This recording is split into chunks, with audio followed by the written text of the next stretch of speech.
possibility then of a dual fuel pump failure. Captain Mittal, I want you to come in on this, because is that what could have possibly happened? We don't know the answers just yet, but is that a possibility in terms of what has happened? And do you agree with Captain Amit Singh, because he says there's some discrepancy in the timelines? Your view, Captain Mittal.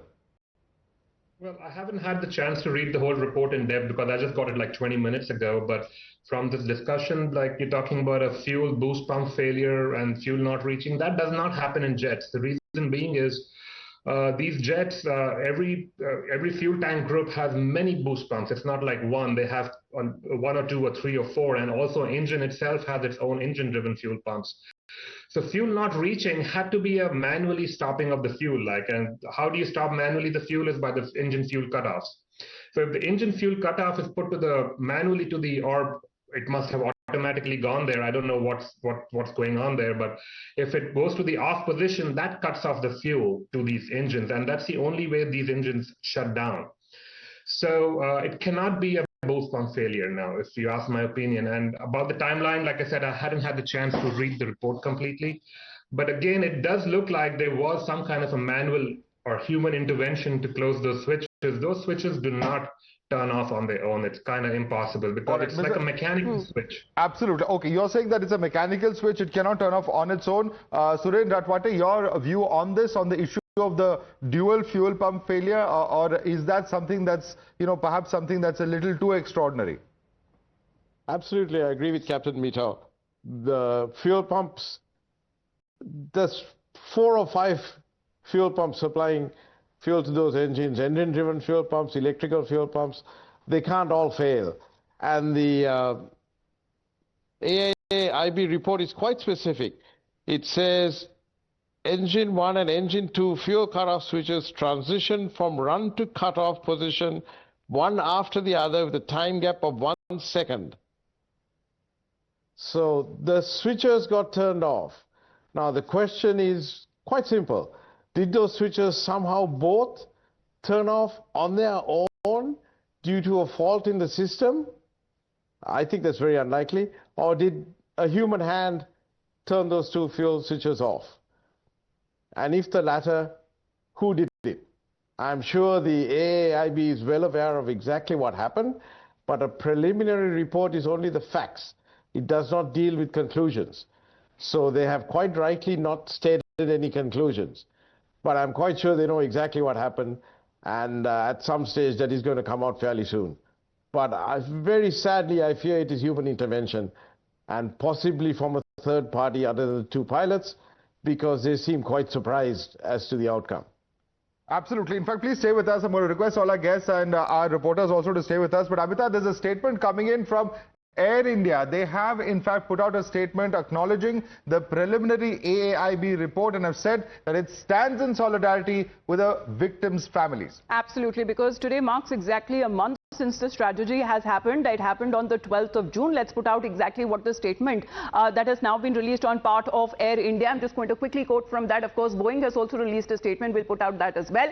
Air India stands in solidarity with the families of those affected by the AI-171 accident. We continue to mourn the losses and are fully committed providing support during this difficult time. We acknowledge the receipt of the preliminary report released by the Aircraft Accident Investigation Bureau, which is the AAIB today, 12th of July 2025. Air India is working closely with the stakeholders, including the regulators, and we continue to fully cooperate with the AAIB and other authorities as their investigation progresses. Given the active nature of the investigation, we are unable to comment on the specific details and refer to all such inquiries to the AAIB. So in a way suggesting that the inquiry and the investigation is still going on. This is the preliminary report that has now been released. But on part of Air India, the statement says that they stand in solidarity with the families of the victims who lost their lives. Absolutely. And in fact, let me bring in Arunil. Arunil, the point over here is this, that yes, while they say that they stand in solidarity with the family, they are talking about specific details and they cannot comment on the specific details of the AAIB report. The point is that there is a possibility of a final report coming out that will eventually happen. What is the likely timeline for that? Are we looking at a timeline of about 90 days? What does the ICAO, for instance, specify? Can you take us through what the next steps are after the preliminary report? Well, Madhav, the AAIB has specifically mentioned about the aspect, they have sought further evidences from all the stakeholders as well. That also includes Air India, that includes Boeing as well. Both the parties, be it Air India as well as Boeing, have given out a statement. Now there is a latest development. We'll read out Boeing's statement as well. After Air India's statement, Boeing is saying that our thoughts remain with the loved ones of the passengers and crew on board of Air India Flight 171, as well as everyone affected on the ground in Ahmedabad. We continue to support the investigation and our customer. We will defer to the AAIB to provide information about AI-171 in adherence with the United Nations International Civil Aviation Organization protocol known as Annex 13. So both Air India as well as Boeing are saying that we'll continue to support the investigation that the AAIB has been doing till now. At least in the 30 days, the preliminary report that has been released by the AAIB,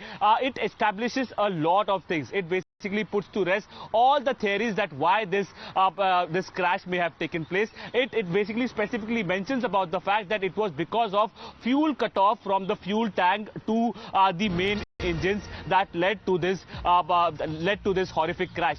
Why exactly it happened, whether the AIB is aware of it, the reason behind it, whether it was a manual error, whether it was a foul play, whether it was a technical error or automatically it has happened, that thing AIB has not mentioned about it. They have said that we'll continue with our investigation, and as per the international protocols as well, as per ICAO's guidelines, we hope that within 3 months picture will be more clear. The AIB will be in a position to give out the conclusion to their detailed preliminary report as well, that why exactly the fuel stopped reaching both the engines and what were the measures initiated by the two pilots. They have mentioned about the measures initiated by the pilots. The cockpit data recorder mentions about the aspect that how one pilot asked the other pilot that did you cut off, and the other passenger is precisely saying no to it. So what exactly transpired? Who exactly turned off the valve? Did it happen automatically, or whether there are other technicalities into it that we hope the AIB will make it clear. Okay, Arun, stay with us. Let me quickly get in a comment from Mr. Suren Ratwate as a former CEO of Sri Lankan Airlines. Mr. Ratwate, I'd like to ask you this. There's a lot at stake riding, not just for Air India, a lot of big corporates over here. We're talking about Boeing, we're talking about even the engine manufacturer, that is GE, because Boeing in particular has had a lot of rough weather, particularly with the 737 MAX. They wouldn't want any further technical issues with one of their flagships, that's the Dreamliner, to be coming out, because that would certainly not reflect very well on the aircraft manufacturer. Mr. Ratwate.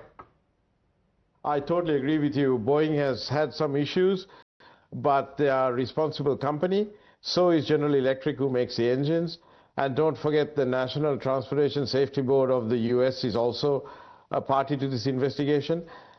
If there was a problem with the fuel control switches turning off, there would have been immediately an emergency safety bulletin issued, all 787 operators to check and change those switches. That has not happened. Therefore, I think we can assume that there is no known fault in the fuel control switch that why would do you cause say there it would to have been turn an off. immediate, just trying to understand, sir, why do you say there would have been an immediate bulletin? How would this data have been known? Because the data is just coming out now through the preliminary report is what we understand. Is the manufacturer privy to more data that we don't know about, or is there some kind of broadcast of live flight data that goes out to the manufacturer? Can you explain that, please? Manufacturers have a seat on the investigation panel, and the data was analyzed and read over a week ago, I think 2 weeks ago. So Right. They know what happened. They just didn't issue the report until the deadline, which is understandable, but they know what happened. And as responsible manufacturers, there is no way they'd have jeopardized the safety of the 1,000-odd 787s flying around today if there was a problem with those fuel control switches going to the off position, All right. especially simultaneously. Let me bring in Captain. Complete. Please complete. Sorry. Statistically, I think we can say that it's very unlikely those switches turn off on their own. Therefore, there was a human hand involved, very sadly, and we need to know who that was. All right, Captain Amit Singh, statistically, the possibility of it being a turn-off on its own is quite low. There is largely a possibility of a human hand, and even the block failure that you were referring to, how likely is the possibility of that having? Because the previous panelist says that if that was indeed the case, then Boeing perhaps would have issued some kind of advisory, and that hasn't happened at the moment. Captain Amit Singh. So the advisory was always out. The SIB, which I'm talking about, that part is applicable to 787 as well. So that particular part is applicable to this 787. And that since it was an advisory, it wasn't carried out. It was not a directive. So ideally, an advisory also should not be ignored, and that maintenance activity or the check of the log should have been carried out. Now, again, one important point which is being missed out is there doesn't seem to be any pilot input in the report. So who was flying? As per the report, initially they say the co-pilot was flying. And when you have a dual engine failure, obviously from the co-pilot side, all the displays will go blank because the priority is given to the captain side. So the takeover would have been by the captain. Now, who called out, why did you switch off the fuel cutoff switches? So that part is not very clear. So the report, as I said, does not clarify a lot of things. Was it a third person whom they have asked, why did you cut off? So again, that clarity has to be there in the report. The report, like I said, there are a number of gaps in the report which are putting a doubt on the credibility of the report. Had they put out the FDR and the CVR transcript, it would have been pretty much clear of what was happening in those 10 seconds when the switches were cut off and then put back on. Right. So, Captain Singh, when we talk about, say, sir, dual engine failure, because initially when we were talking about and analyzing what could have possibly led to the plane crash, that was also being categorized as something absolutely rare and does not happen often. If there is a malfunction, if there is a human error, because as far as the report has been suggesting, going on to say that at this stage of the investigation, there are no recommended actions to the B7878 and or GE or the GE NX 1B engine operators and manufacturers. Does it mean that they're still not ruling out any possibility of what may have actually led to the crash? No, as far as recommendations go, when there is a SIB, that SIB should have been enforced. Even now, they could have enforced the SIB, made it a directive that all the aircraft should be checked for this, since they have put out the SIB in the report. And we look at the emergency locator transmitter. The ELT is basically supposed to be crash proof because that is supposed to locate the aircraft, even if it goes inside the ocean or in the mountains or in the forest. Here, it failed to activate. So if the ELT failed to activate, then there should be a recommendation that all the aircraft should be checked for the ELT. Why is there no recommendation on that? The CVR, the black box got damaged. It is supposed to be crash proof.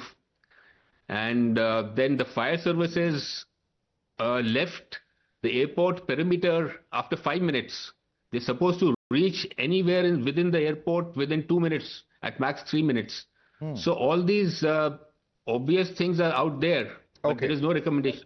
Right. Captain Amit Singh, I want you to come in on another aspect. On page 13, you know, the headline or the subject number 12, accident flight, the second paragraph says that after the aircraft touched down from Delhi, the crew of the previous flight, AI-171, made a pilot defect report or a PDR entry for status message stab POS X DCR in the tech log.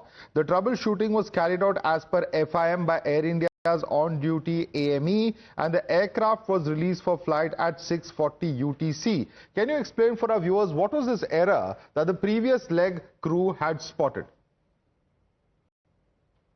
So this was primarily a stabilizer sensor fault. Okay. So you have the tail section in which you have a vertical section and the horizontal section. So the stabilizer is the horizontal section which assists the aircraft in maintaining stability and also at times keeping the center of gravity within the range during takeoff, landing, and all other phases. So there are 4 sensors. So one of the sensors was faulty. So other 3 were working. So that is not a big issue. Right. But the point here is that after this aircraft started taxiing out, the same fault came again, which means it was a repetitive fault. There were other faults which are not listed in this report, but they should have been listed. So that's why I'm saying a lot of gaps are there. When they talk about only one fault selectively, but after the aircraft taxied out, they don't talk about faults which were there. Right. So those could have distracted the crew, or those could have contributed, but they were not fuel related. So that can be ruled out at this point. All right. Captain Mittal, I want you to come in on this. How are you looking at this entire aspect? You know, there are faults in the previous leg, but of course, they have been repaired by the aircraft maintenance engineers as per this particular report. Ultimately, it's about the fuel. So if we talk about the stabilizer and other aspects, none of that could have possibly impacted on the fuel supply to the engines, could it?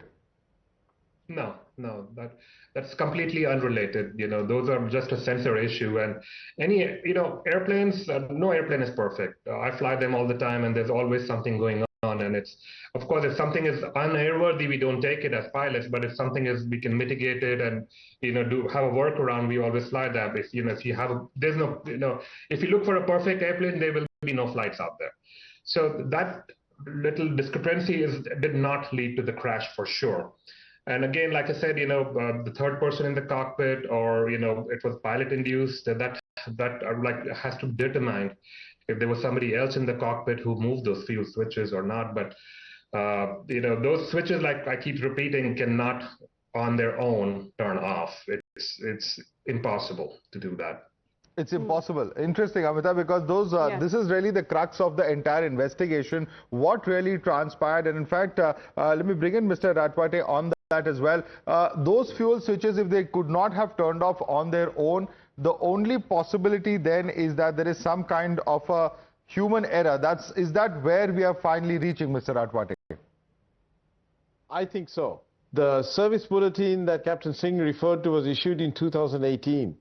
That's almost 7 years ago. And there have been no recorded instances of this happening on any aircraft.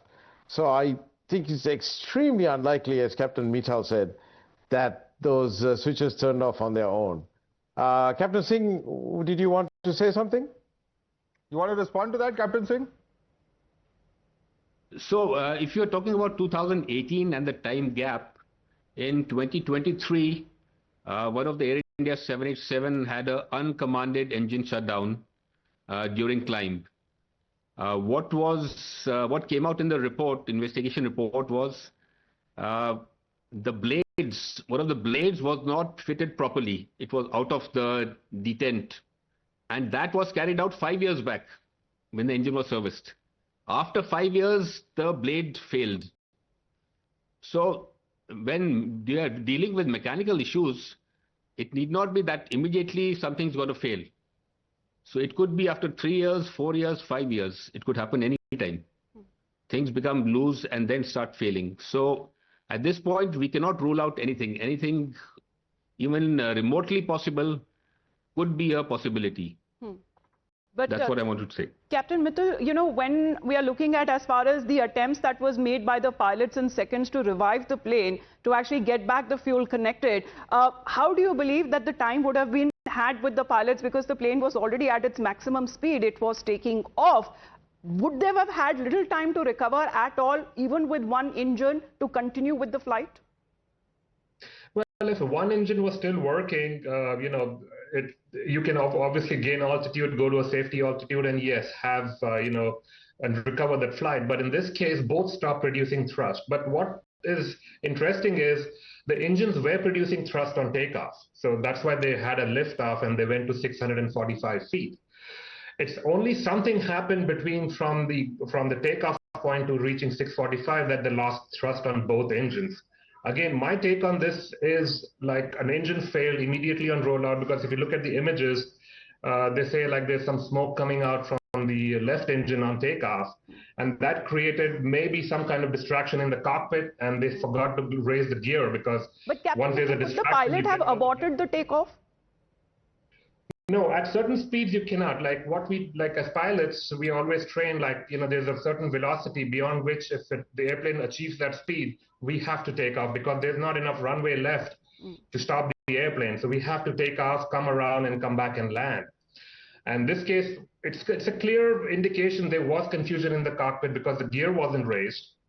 And then at some point of time, somebody's asking, hey, did you turn the switch off? And the other guy's responding, no. And then the switch turns back on. So when the switch turns back on, the computers are trying to relight those engines. That's why you see in those, the reports that the N1 and the N2 are trying to come up. But it was too late. It takes time for those engines around 30 to 45 seconds to come back to its full throttle or full power producing state. And it was too late for this airplane, I guess.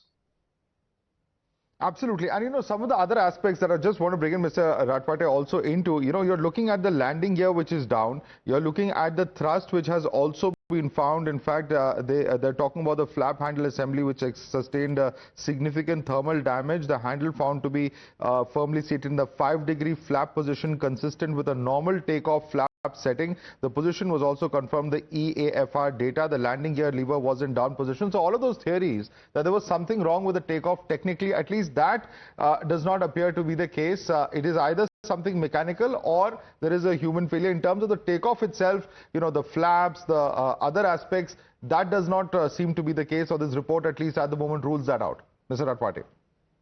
Absolutely. In fact, you had the timeline on your screen just a minute ago, and I have it here on the report.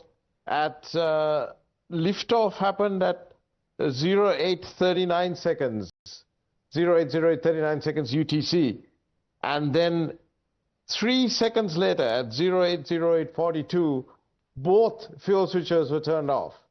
Both. So to me, I appreciate what Captain Singh says, that we can't rule everything out. But really, it sounds like somebody reached across there and switched off both fuel switches as soon as the aircraft got airborne. And there was enough momentum to keep climbing a little bit more. It took 8 seconds for the engines to start cooling down. But when those fuel switches were turned off, sadly, everybody on board that airplane was dead. Right. Captain Singh, there was no recovery from that stage. Right. Captain Singh, we know what has happened. Now, we've discussed what the report says in terms of the CVR data, or at least a portion of the cockpit voice recorder. But it's interesting to see what they actually found on the ground. And it's mentioned in page 10, where they say the thrust lever quadrant sustained significant thermal damage. Thrust levers found near the aft or the idle position. However, the EAFR data revealed that thrust levers remained forward takeoff thrust until the impact. Both fuel control switches were found in the run position. Reversal levers were bent but in the stored position. Wiring from the TOGA switches and auto throttle disconnected switches were visible but heavily damaged. What do we make out from this? Is this just damage that has been caused because of the impact, or is there something to glean out of there in terms of what happened inside the cockpit? So prima facie, if you look at the engine, the instruments, the thrust lever, flap lever position, so you can make out what was the position of the flaps. So the lever was at position 5, which means flaps and slats were deployed. Initially, there was a theory that the flaps were not deployed. So the flaps were there, and the thrust levers, they found them in the aft position, which means towards the idle position. But the FDR data confirms that they were in the takeoff position, which means at the time of impact, the thrust levers moved. Because the flap levers have a detent which does not allow them to move at impact, so they remained at that position. The thrust reversers were in the stored position, which means they were not selected. So that is, and the fuel control, which is again in the run position. So now they need to see whether that locking mechanism is working or not, which they should have done by now to rule out this possibility of the mechanical failure of the locking position, the locking switches. So all these things confirm the position of the surfaces. so which was normal. And now the whole controversy is about who moved the switches, how did they move. If we come back to the takeoff position, the aircraft took off at 0839 airborne, and as per the report at 42, the fuel cutoff switches were put to cutoff. So they do not tell us what altitude or the height the aircraft attained at 0842. In about 3 seconds, they'll be about 50 feet, right? And if you look at the image of the CCTV, they haven't given the CCTV the timestamp of the CCTV, but the aircraft looks like at 50 feet with the RAT deployed. If the RAT is already deployed, which means at about 50 feet, which is at 0842, the engines had already failed about 3 or 4 seconds before that. So this kind of does not tally. Whereas all the switches and control surfaces, like you said, they all tally because they're in the position which they're expected to be. But this timeline which is not given, the height is not given, and the timestamp on the CCTV is not given. So those are kind of causing this the dichotomy in the whole report, preliminary report. But, Absolutely. Yes, Yeah. but Captain Mittal, as far as when we speak of, the engines, previously when the analysis was being done, the report here mentions as far as the engines and their status and their maintenance is concerned, one was fairly new, one was going to have its servicing soon, but there was still time in that. So when we speak of engine maintenance, as per this report is now concerned, that also rules out the possibility of an apparent failure with the engines itself? Yes, of course. These engines, they're very strong. These engines, you can put a box of nails in them and they'll still produce thrust. Yeah, the fan blades might get destroyed, or this might happen, or that might happen, but they still produce thrust. I've flown airplanes where, we found out later, like in maintenance, or the 2 blades were damaged, but nobody knew that something is damaged in them. So no, if it was very close to an overhaul, doesn't mean that it's going to fail. All it means is, okay, it needs to be looked at and some parts have to be changed in it. That should not be a contributing factor in something like this. All right, and Amita, I believe we have some details of what exactly is the issue at hand. And I think the biggest issue that we've been discussing all morning is the issue of the fuel switch. How did the fuel switch go into the cutoff position and then an attempt to revive both engines? Is this what led to the catastrophe as far as AI-171 is concerned? Take us through what exactly the report states on what happened inside the cockpit. Amita. Absolutely, because very less of that conversation that has now been released on both of the pilots as well, who exactly has been speaking, that has not been specified but in this report. But as Madhav said, fuel switch is said to be under focus. Exactly how did the plane lose lift while it was taking off at maximum speed? Fuel switch under focus with engine 1 and engine 2 fuel switches that were transitioned from run to cutoff. Now this is where the question lies, who exactly cut off as far as pressed this switch? Now both of the engine's fuel switches were cut off with a time gap of 1 second. Now that has been highlighted as far as what is being said, that the surprise in the conversation between the 2 pilots, where the engine's RPMs begin to fall as the fuel supply to the engine was cut off. Now what is being said, the conversation that has been put up in this report between the 2 pilots, one pilot asked the other pilot, why did you cut off the fuel switch? To the other one, however, the pilot has denied. We don't know if this is the main pilot or the co-pilot who has been having this conversation. But seconds later, engine 1 switch transitions from cutoff to run because they are attempting to get back fuel to the engines because the plane was already in the takeoff mode. 4 seconds later, engine 2 switch transitions from cutoff to run. And this is where, however, being at maximum speed, they couldn't reach that kind of a height or a thrust at this point, and they start losing control of the aircraft. Engines 1's core deceleration stops and then starts progress to recovery, but however there was no time left, and engine 2 also realized but couldn't arrest the deceleration and then also begin recovery. So as far as when it comes to the last few seconds are now concerned, that's said to be one of the main points exactly when it comes to the plane losing thrust. It had already reached an amount in height. It was in full mode as far as the speed is concerned, but it couldn't maintain that speed. Unfortunately, losing thrust, losing the height, it crashed in the buildings below. Absolutely. And let me take that question across to Arunil. Arunil, ultimately it boils down to what happened inside the cockpit. The few unanswered questions that still remain. A, as one of our panelists has been observing, was there a third person in the cockpit? Is it possible that that third person would have something to do with a critical function, and that too at a time like takeoff where everyone would be strapped into their seats? What's the possibility that this could have happened, that the entire engine could have been switched off? That is a very, very big question. And at the moment, also questions about whether the detailed cockpit voice recorder recording will be made public, whether we'll get a transcript or an audio recording of that, because only that can throw more light as to what happened inside the cockpit. Arunil.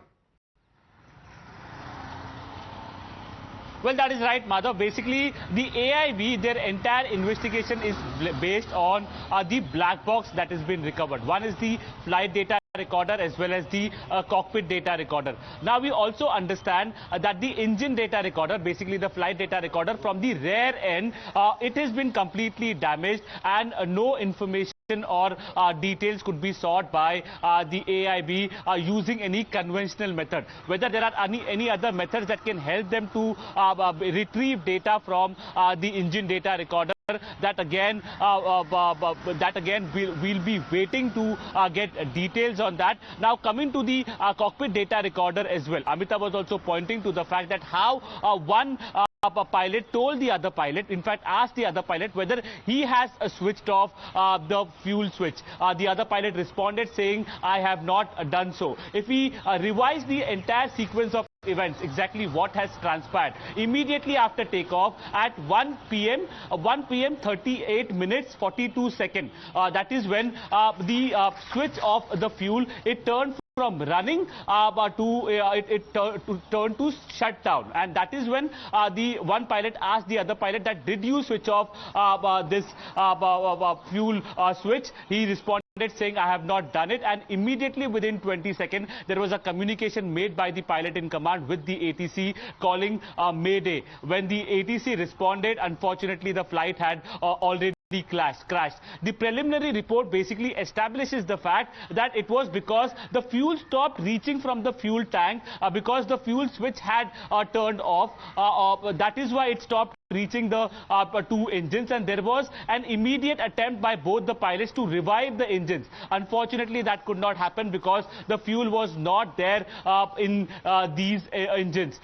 It basically puts to rest all other theories as well. One baffling question that comes to the fore over here is more than 260 innocent lives being lost, Madhav, and can it happen only because of one switch has been turned off, or turned off? Why the pilots had no idea about it? If at all it was switched off earlier and only, why the takeoff was not aborted?